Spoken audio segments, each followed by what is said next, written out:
Finding good food and friends is hard. Credited to Jason Quinn Kelly. Through the gnarled, thorn-ridden bramble, I saw her. A young girl smelling of ginger, with bright orange hair atop her head, no older than her adolescence, picking fresh wild strawberries from a bed of lilies. She was humming a little war song from a long time ago and swaying her toes with the drum beat. A beat she could not hum. Yes, a bit on the plump side. Maybe a screamer. But she would do. Yes, she would do. I stepped out from the bramble, crushing a twig with my foot. As expected, she twisted around to face me. "I'm sorry, I didn't mean to frighten you," I said. Mon Dieu! Do not creep upon a lady in her privacy, Englishman. She spoke with a fire in her voice that only seemed to make her all the more enticing. What on earth are you doing in the woods this early? I'm not an Englishman, and I could ask you the same thing. It's dangerous. She opened her mouth to speak once more, but in the distance I heard crunching, the snapping of branches, and the voices of two men. They were getting closer. "Get down," I said, pulling her hand.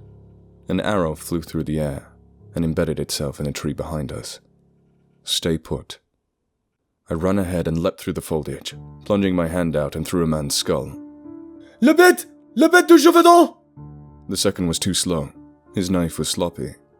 I saw it coming and I dodged, snapping the wrist and severing the arteries. 3 seconds before losing consciousness. 5 if the whelp found his luck. But I didn't bother sticking around to see the results of my conquest.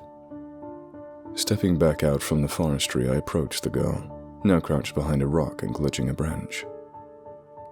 "Friends of yours? They chose to fight rather than run, and based on your reaction, I'd say you expected as much." She hesitated, eyes darting from my shoes to my face. Oui. But how did you? I wagged my finger and hushed the girl. It was but a stroke of luck she didn't see the escapade, nor my true nature, and I was not about to reveal it too soon. After all, virgin blood was the only kind I could subsist on. "What on earth did you do to attract such unruly attention?" Her hands gripped the skirt of her dress so tight, I almost thought she would rip it to shreds. I'm a thief. I stole something very valuable. So they exiled me.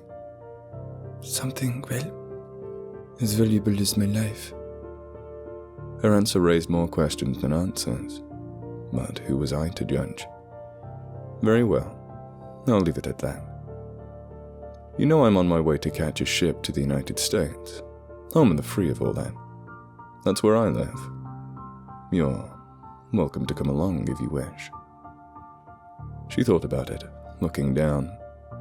Then her head rose back up with a smile. To the States? With you? Oui. Turning to walk back, I feigned a look towards the sky. "Oh, it seems to be getting dark. I suppose we'll just camp here. Wait till morning, then we'll be on our way." The girl bit her lip but agreed. There was a certain thrill to camping with the plump girl. The thin barrier of foliage the only thing blocking the view of soldiers' remains. Knowing all it would take, through the green, moss-soaked vines, the soft, fuzzy nettles, was a single wrong step, a single odd smell. And she would know. She would know. As we set up the tent, and she laid her head to rest, I watched the fire roar. The soft glowing of the flames struck out at the shadows around us, hissing a warm wind back towards the tent. With the girl secured, I laid my head to rest, struggling to resist falling into torpor. In my dream, a hazy screen of grey-blue clouds surrounded the forest at all sides. The girl was gone. The tent was different. I was clad in a blue coat, musket by my side, and started running. Shrapnel flew from the trees and sliced through the men around me. A bayonet found its way through my gut, and a pair of eyes watched me from above. Gasping for air, I thrust my body from its spot and leapt forward. This was no longer a dream. 3 more men, dressed much like the ones before, surrounded the camp. My hands connected with the first's neck and throttled it until jelly oozed from his ears. Le bête de Gévaudan! The second man plunged his spear through my sternum and twisted it. So close to the heart. But his smell... Oh God, his smell like cinnamon and ginger and basil.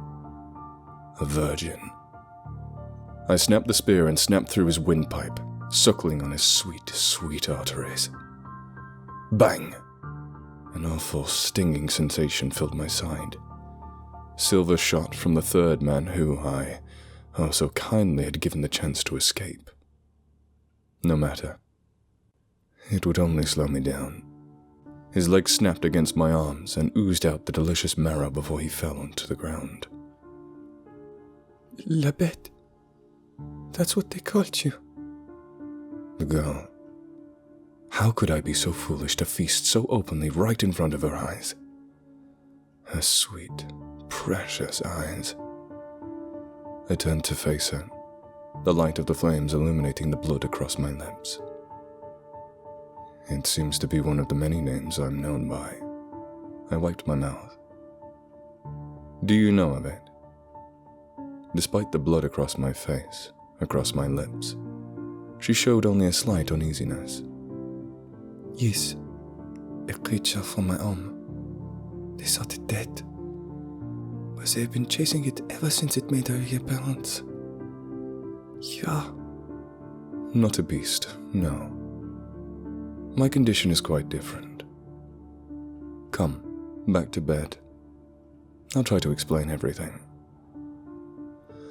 I took her to my tent and explained what I knew. She seemed content with my answers and laid her head back to rest.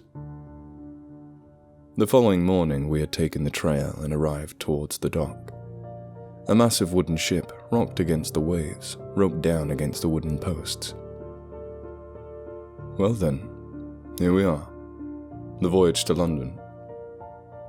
As I readied to board, she hesitated. Her toes curled in, shuffling against the ground. I am a wanted girl. They will not take me. I laughed. And they would take a creature such as myself. No, dear. There are always ways to board a ship. Ways that preserve me for my long torpor.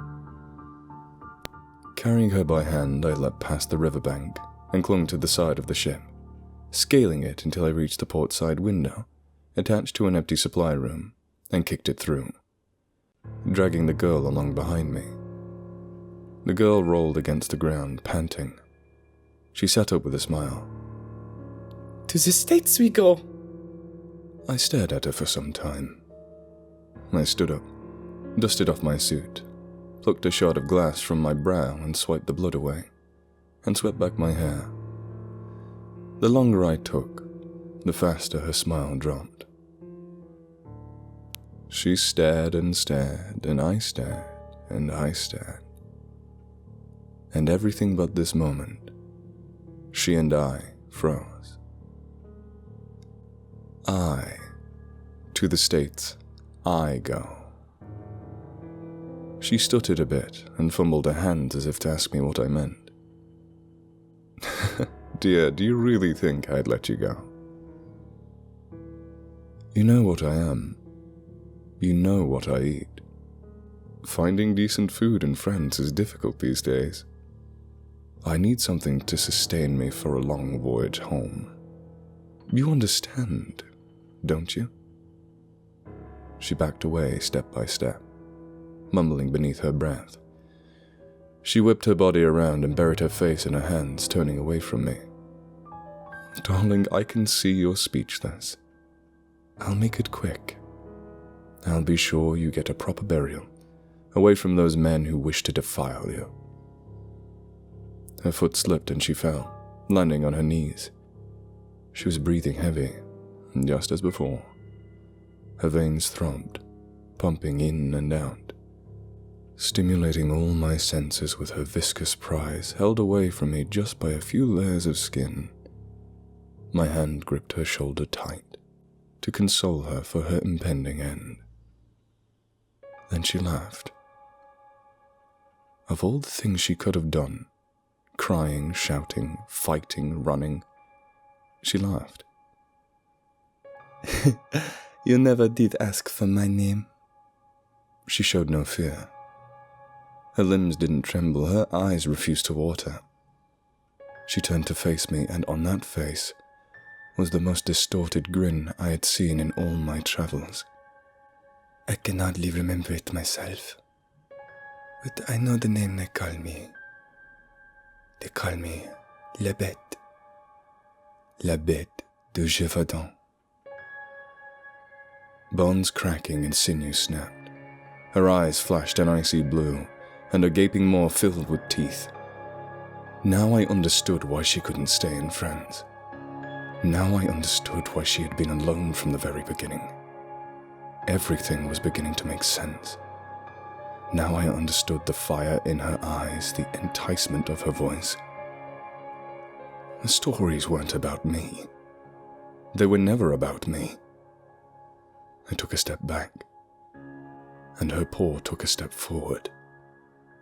I saw a splinter of claw, a jet of blood, a fragment of bone, a fragment of skin, a fragment of flesh, strewn about the boat.